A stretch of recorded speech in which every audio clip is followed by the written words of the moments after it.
Di sekolah, biasanya para siswa sering menceritakan keseruan-keseruan yang mereka alami kepada teman-teman sekolahnya. Mereka juga biasanya menceritakan pengalaman-pengalaman yang emang biasanya dikatakan seru oleh mereka. Seperti yang pertama, bercerita tentang liburan bersama keluarganya. Bro, kemarin aku jalan-jalan ke rumah nenek loh. Hah? Terus gimana? Udah, gitu aja. Nah, terus yang kedua, mereka juga para siswa-siswa suka banget cerita gosip guru-guru yang ada di sekolahnya. Jadi gini, katanya guru matematika kita itu lagi PDKT sama satpam sekolah ini loh. Oh ya? Ih, so sweet banget deh. Nanti kita kasih hadiah yuk ke mereka. Tapi Baang.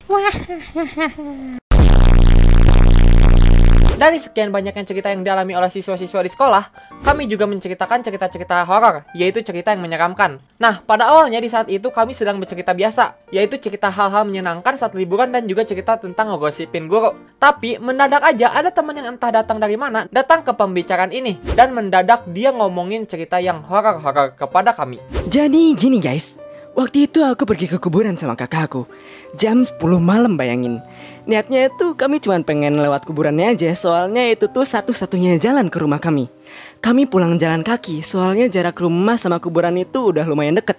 Dan pada saat itu, tiba-tiba kaki aku gak bisa digerakin. Kalian tahu kenapa? Itu karena ada tangan yang muncul dari tanah dan nangkep kaki aku. Aku kaget deh itu. Aku langsung goyang-goyangin kaki aku. Akhirnya aku bisa terlepas dari tangan misterius itu. Tapi sayangnya gara-gara kejadian itu sepatu aku jadi rusak deh. Hah? Itu pasti bohong. Kalau boleh tahu, mana buktinya? Oh, kamu butuh bukti ya? Nih, lihat nih sepatuku.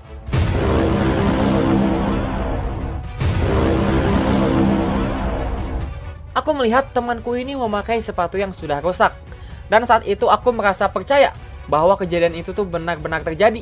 Aku juga mengira kalau tangan yang muncul dari tanah yang diceritakan oleh temanku ini adalah tangan zombie. Dan terlebih lagi, ketakutanku yang paling besar muncul adalah, ya, di belakang rumahku, itu tuh adalah kuburan atau pemakaman. Disitulah aku merasa takut jika hari nanti sudah menjelang malam, karena gara-gara cerita temanku ini yang nyeritain kejadian itu.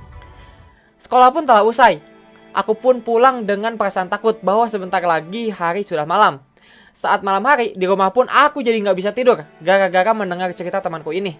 Aku jadi selalu bermimpi yang aneh-aneh. Pokoknya, gila lah pokoknya. Mimpiku tuh yang horor-horor aja terus. Jadinya aku nggak bisa tidur sampai pagi. Dan keesokan paginya, saat aku sekolah lagi, aku datang dengan muka yang masih sangat mengantuk. Teman-temanku yang kemarin cerita bareng bersamaku bertanya kepadaku, kenapa sih aku tuh sekarang jadi seperti ini? Jadi pakai muka lemes. Dan aku pun akhirnya memberitahu mereka kalau aku itu lagi kurang tidur karena cerita horor kemarin. Dan aku juga cerita ke mereka kalau di belakang rumahku itu adalah kuburan. Jadi aku tuh selalu kebayang-bayang cerita horor temanku ini karena hal pemakaman atau kuburan tersebut. Mendengar hal itu, temanku yang cerita kemarin tuh malah semakin semangat dan malah mengajak kami semua untuk uji nyali ke belakang rumahku pada malam hari. Ah, sial! Padahal kalau kejadiannya bakalan kayak gini, aku nggak usah ceritain ke mereka kalau di belakang rumahku itu adalah kuburan. Tapi ini udah terlambat. Teman-temanku sepakat untuk melakukannya malam hari ini di belakang rumahku. Aku pun akhirnya harus ikut bersama mereka. Pulang ya, aku langsung menuju rumah untuk membereskan tempat untuk nanti teman-temanku. Karena mereka berencana akan menginap juga di rumahku. Saat maghrib, teman-temanku datang untuk bersiap uji nyali ke pemakaman belakang rumahku. Aslinya aku nggak mau ikut mereka. Cuma ya mau gimana lagi, aku harus terpaksa ikut. Soalnya aku kan tuan rumahnya. Jadi ya masa tuan rumah nggak ikut? Ya udah deh ikut aja. Nah sebelum malam, sebelum waktunya uji nyali, kami itu menghabiskan waktu dengan makan dan juga bermain kartu bersama. Dan tak terasa waktu pada saat itu sudah menunjukkan pukul 11 malam. Di sanalah kami mulai beraksi. Kami berempat mulai melangkahkan kaki ke tempat pemakaman. Dan pada saat itu kami tuh pergi cuma bermodalkan senter HP aja. Jadinya untuk cahayanya juga nggak terlalu cerah dah pada saat kami uji nyali itu. Kami berjalan sedikit demi sedikit sampai pemakaman daerah pertengahan. Dan ya, aku rasa ini kayaknya nggak terlalu serem juga sih. Soalnya temanku cerita kalau bakalan muncul tangan dari bawah tanah.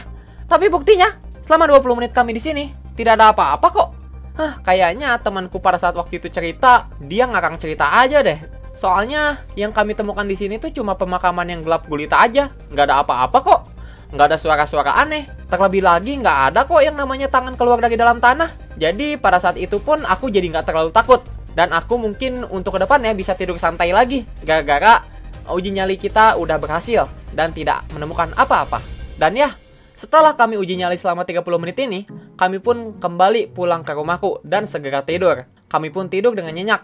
Dan keesokan paginya, kami bangun dan sarapan bersama. Nah, kebetulan orang tuaku sudah menyiapkan sarapan untuk kami.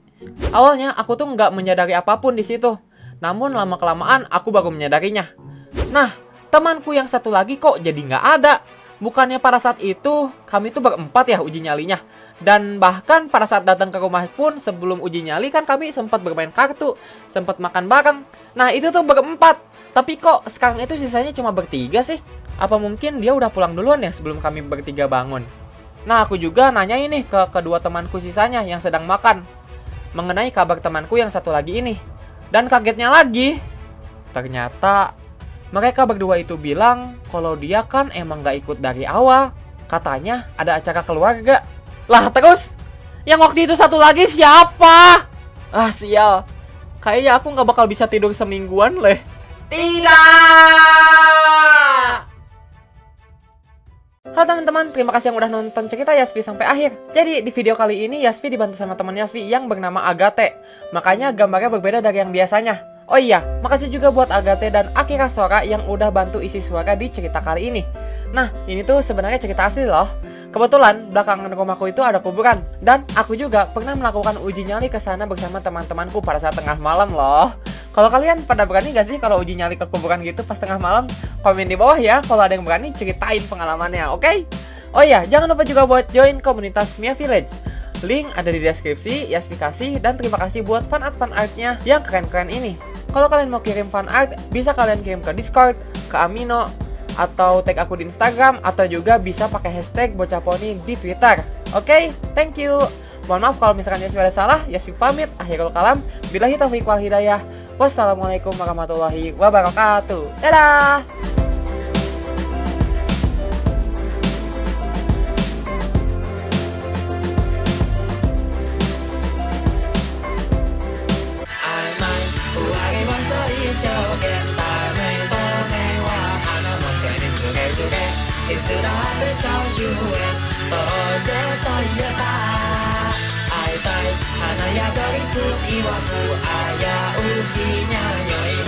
Paya-paya, tomo suge baca yue, mau ipen you never.